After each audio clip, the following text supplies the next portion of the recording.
দ্বিতীয় বংশাবলী গ্রন্থ থেকে পাঠ ৩০ অধ্যায় এবং ৩১ অধ্যায়। মহাসমারোহে নিস্তার পর্ব উদযাপন। হেজেকিয়া এবার ইসরায়েল ও জুদা এলাকার সকলের কাছে আমন্ত্রণ জানালেন তারা যেন জেরুজালেমে ভগবানের মন্দিরে এসে ইসরায়েলের ঈশ্বর ভগবানের সম্মানে নিস্তার পর্ব উদযাপন করেন। তিনি এই ব্যাপারে ইফরাইম ও মানাসা এলাকার লোকেদের কাছে পত্রও লিখলেন। রাজা নিজে, তার প্রধান কর্মচারীরা এবং জেরুজালেমের জনমণ্ডলীর লোকেরা সবাই একমত হয়ে ঠিক করে রেখেছিলেন নিস্তার পর্ব দ্বিতীয় মাসেই পালন করা হবে। যথেষ্ট সংখ্যক যাজক নিজেদের শুচিশুদ্ধ করে নেননি বলে এবং দেশের লোকেরা জেরুজালেমে সমবেত হয়নি বলে নিস্তার পর্ব ঠিক সময় পালন করা তো সম্ভব হয়নি। রাজা ও জনমণ্ডলীর সকলের তো তখন সেই সিদ্ধান্ত নেওয়াই সঙ্গত বলে মনে হয়েছিল আর সেই মতো স্থির করা হয়েছিল। বেরসেবা থেকে দান পর্যন্ত ইসরায়েলের সব কোথাও লোকেদের কাছে এই আহ্বান জানানো হবে যে তারা যেন জেরুজালেমে এসে ইসরায়েলের ঈশ্বর ভগবানের সম্মানে নিস্তার পর্ব উদযাপন করে। এই ব্যাপারে শাস্ত্রে যা করার আদেশ আছে তা কম লোকই পালন করেছিল। রাজা ও তার প্রধান কর্মচারীদের লেখা পত্রগুলি সঙ্গে নিয়ে বার্তাবাহকেরা রাজার আদেশে ইসরায়েল ও জুদা এলাকার সব কোথাও গিয়ে তখন ঘোষণা করলো, শোনো ইসরায়েলীয়রা, আব্রাহাম, ইসায়ক ও যাকবের ঈশ্বর ভগবানের কাছে ফিরে এসো। তাহলে আসিরিয়ার হাত থেকে উদ্ধার পাওয়া এই যে তোমরা যারা অবশিষ্ট রয়েছে, তিনিও তোমাদের কাছে ফিরে আসবেন। তোমাদের সেই যে পিতারা ও ভাইয়েরা তাদের পিতৃপুরুষদের ঈশ্বর ভগবানের প্রতি অবাধ্য হয়েছিল, তোমরা তাদের মতো হও না। তোমরা তো দেখতেই পাচ্ছ তিনি তাদের কি সর্বনাশী না ঘটিয়েছেন। না, এই সময় তোমাদের ওই পিতাদের মতো জেদি হও না, বরং ভগবানের কাছে নতি স্বীকার করো। তার সেই পূর্ণালয়ে এসো যা তিনি চিরদিনের মতোই পবিত্র করে তুলেছেন। তোমাদের ঈশ্বর ভগবানের সেবাই করো, যাতে তোমাদের প্রতি তার সেই জ্বলন্ত ক্রোধ প্রশমিত হয়। তোমরা ভগবানের কাছে ফিরে এলে তবেই তো তোমাদের ভাইয়েরা ও ছেলেমেয়েরা যাদের হাতে বন্দী হয়ে আছো তারা তাদের দয়া করবে, এই দেশে তাদের ফিরে আসতে দেবে। কেননা তোমাদের ঈশ্বর ভগবান তো দয়াময়, করুণা নিধান। তোমরা তার কাছে ফিরে এলে তিনি নিশ্চয়ই আর মুখ ফিরিয়ে থাকতে পারবে না। বার্তাবাহকেরা এফরাইম ও মানাস এলাকায় এক শহর থেকে অন্য শহরে গেল। শেষে জাবুলন এলাকায় গিয়ে পৌঁছলো, কিন্তু সব কোথাও লোকেরা উপহাস করলো, ব্যঙ্গ বিদ্রুপ করলো। অবশ্য আসের, মানাসে ও জাবুলনে কিছু কিছু লোক তখন নম্রতা দেখিয়ে জেরুজালেমে এলো। জুদা এলাকাতেও দেখা গেল ভগবানের বিধি পালনের ব্যাপারে রাজা ও প্রধানেরা যা করার আদেশ দিয়েছেন, লোকেরা ঐশ্য প্রেরণায় একপ্রাণ হয়ে তা করতে এগিয়ে এসেছে।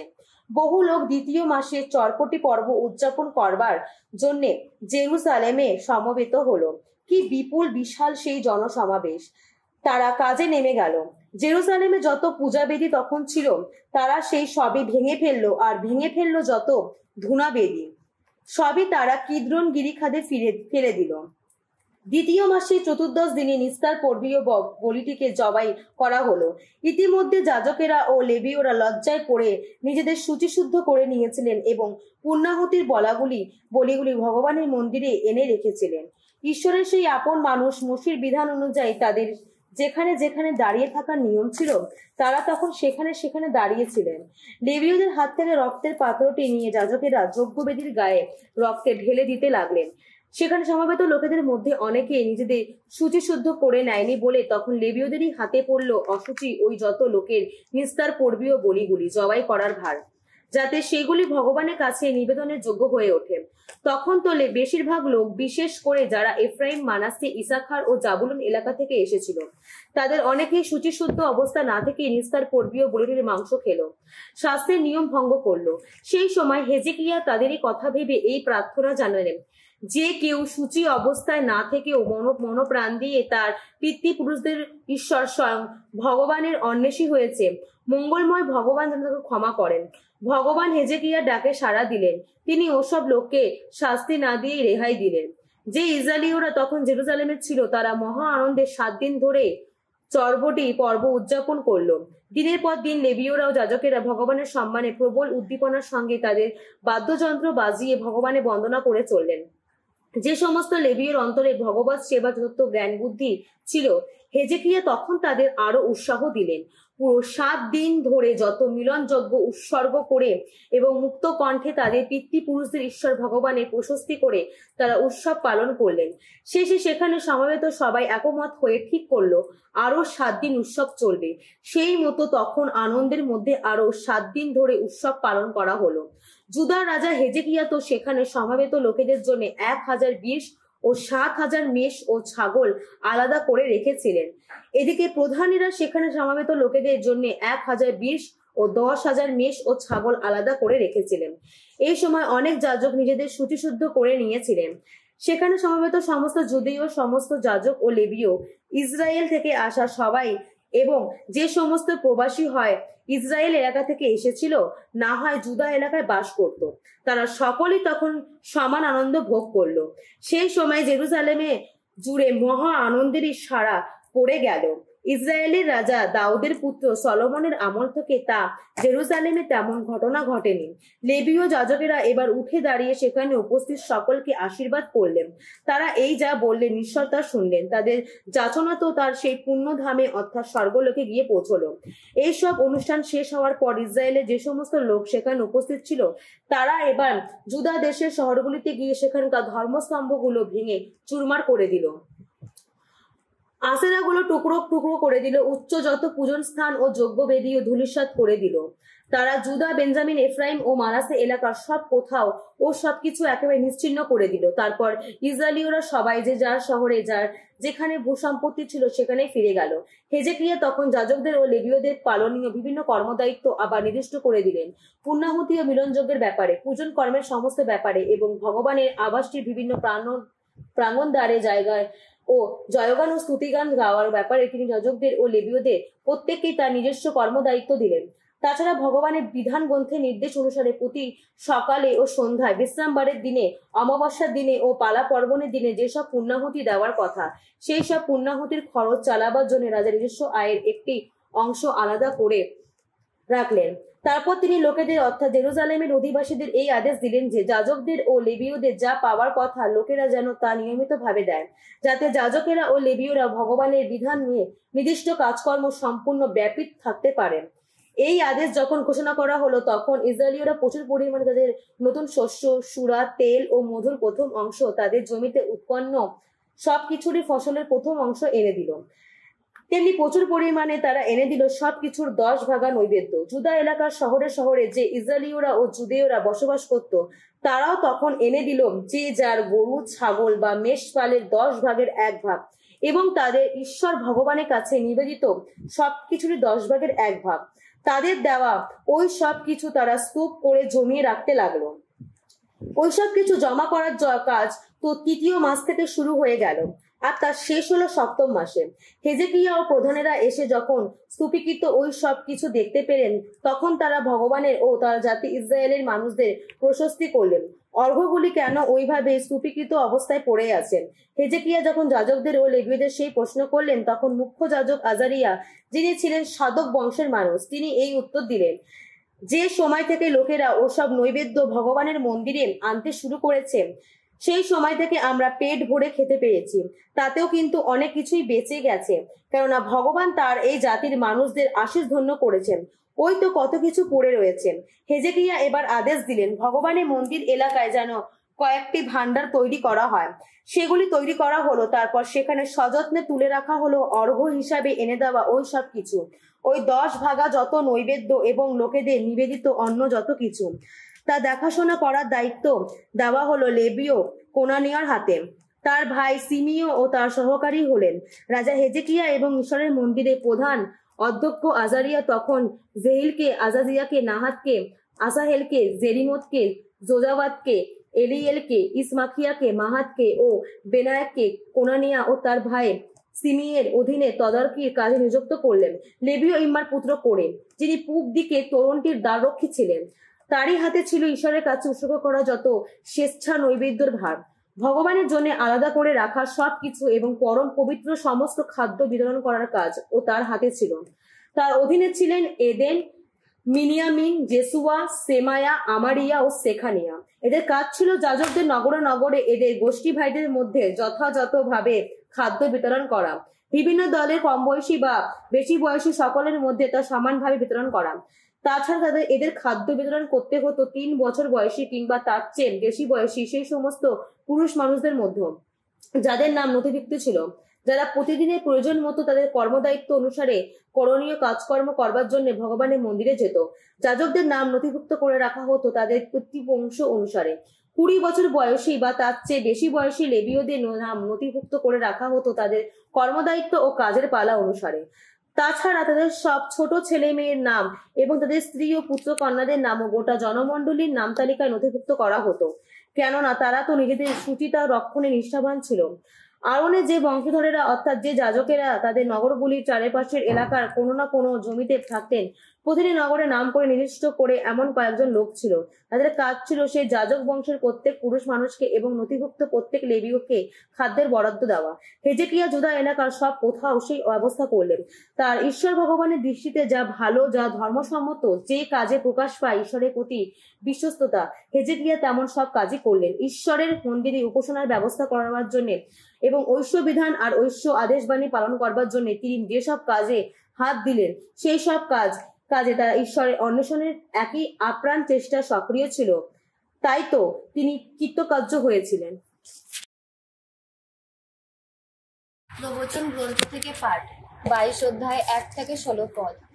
মহা ঐশ্বর্যের চেয়ে সুনামি তো ভালো, রূপ বা সোনার চেয়ে শ্রদ্ধা পাওয়াই তো ভালো। ধনী দরিদ্রের এতেই তো মিল, ভগবান দুজনকেই সৃষ্টি করেছেন। সাবধানে মানুষ বিপদ দেখলে গা ঢাকা দেয়, কিন্তু যে মানুষ সরল মনের সে তো এগিয়েই যায়, তার প্রতিফলও পায়। সম্পদ, সম্মান ও দীর্ঘ জীবন, নম্রতা ও ভগবদ্ভীতির এই তো পুরস্কার। কুটিল স্বভাব যার, তার পথে পড়ে থাকে কাঁটা, থাকে চোরা ফাঁদ।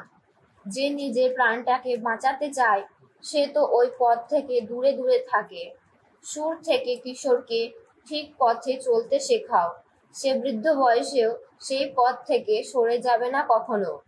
ধনী তো দরিদ্রের উপর প্রভুত্ব চালায়, খাতককে মহাজনের দাস হতে হয়। যে মানুষ অন্যায়ের বীজ বোনে সে তো পায় অনর্থের ফসল, তার আক্রোশের অস্ত্রটি শেষে ভোঁতা হয়ে যায়। যে মানুষ সদয় উদার সে আশীর্ধন্য হবে, সে তো নিজের আহার দুঃখীজনের সঙ্গে ভাগ করে নেয়। বিদ্রূপ স্বভাবী মানুষকে দূর করে দাও, বিবাদও সেই সঙ্গে দূরে চলে যাবে। যত কলহ, যত অপমান সবই থেমে যাবে। যে ভালোবাসে শুচিশুভ্র অন্তর সে স্নিগ্ধভাষী হয়, সে তো হয়ে ওঠে রাজার প্রিয়জন। ভগবান সদ্জ্ঞান রক্ষণে চির সজাগ থাকেন, কিন্তু কপট মানুষের কথা তিনি ব্যর্থ করে দেন। অলস মানুষ বলে, বাইরে একটা সিংহ রয়েছে, রাস্তায় বেরোলে প্রাণে মারা যাব। অসতির মুখটা যেন গভীর গহ্বর, ভগবান রুষ্ট হন যার প্রতি সে তো সেই গহ্বরে পড়ে। নির্বুদ্ধিতা কিশোরের মনে গাথাই তো থাকে, শাসনের বেত্রাঘাত তা ছড়িয়ে দেয়। নিজের সম্পদ বৃদ্ধির জন্য দীন দুর্বলের উপর অত্যাচার করা আর ধনীকে নানা উপহার দেয়া, এই দুই সম্মান ক্ষতিকর।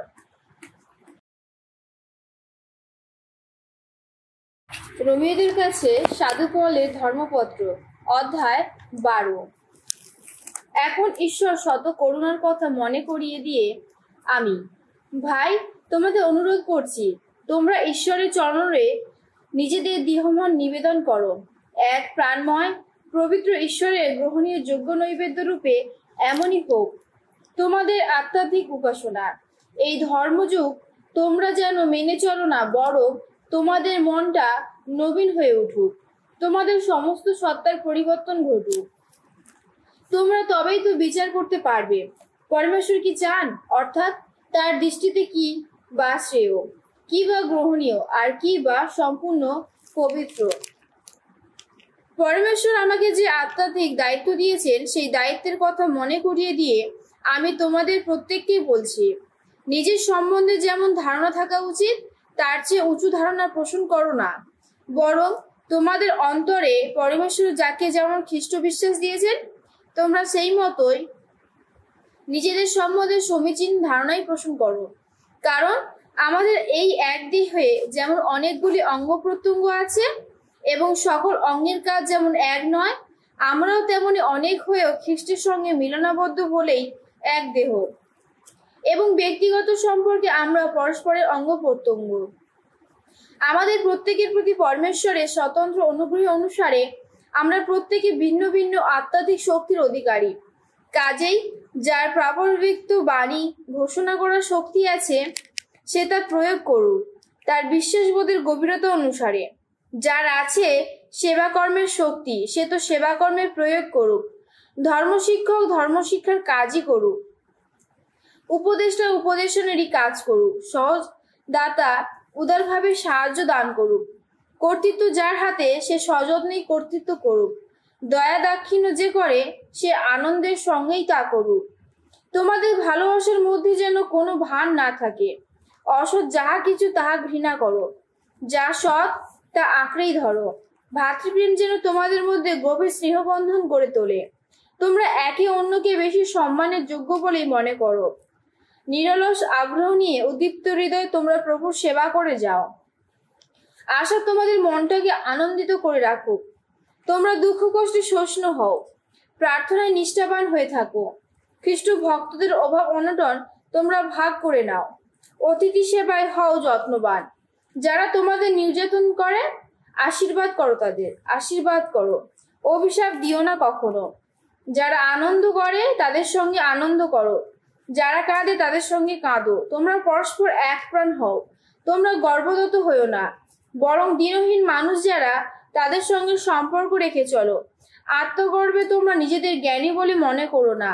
অন্যায়ের প্রতিদানে কারোর প্রতি কোনো অন্যায় করো না। সকল মানুষের চোখে যা ভালো, তোমরা তাই করতে বিশেষ চেষ্টা করো। সম্ভব হলে যতটা পারো সকলের সঙ্গে শান্তি বজায় রেখেই চলো। প্রীতিভাজনেরা, তোমরা কখনো প্রতিশোধ নিতে যেও না। ঈশ্বরের ক্রোধকে বরং যা করার তা করতে দাও। শাস্ত্রে তো লেখাই আছে, প্রতিশোধ আমারই হাতে, প্রতিদান যা দেবার আমিই দেব। এ তো স্বয়ং প্রভুরই উক্তি। শুধু কি তাই, শাস্ত্রে একথাও রয়েছে, তোমরা শত্রুর খিদে পেলে খাবার দাও, তেষ্টা পেলে জল দাও। তুমি তা করলে সে তো লজ্জার বোঝা মাথায় নিয়ে জ্বলে পুড়ে মরবে। অন্যায় অধর্মের কাছে হার মেনো না কখনো, বরং ন্যায় ধর্মকে হাতিয়ার করেই অন্যায় ধর্মকে জয় করো।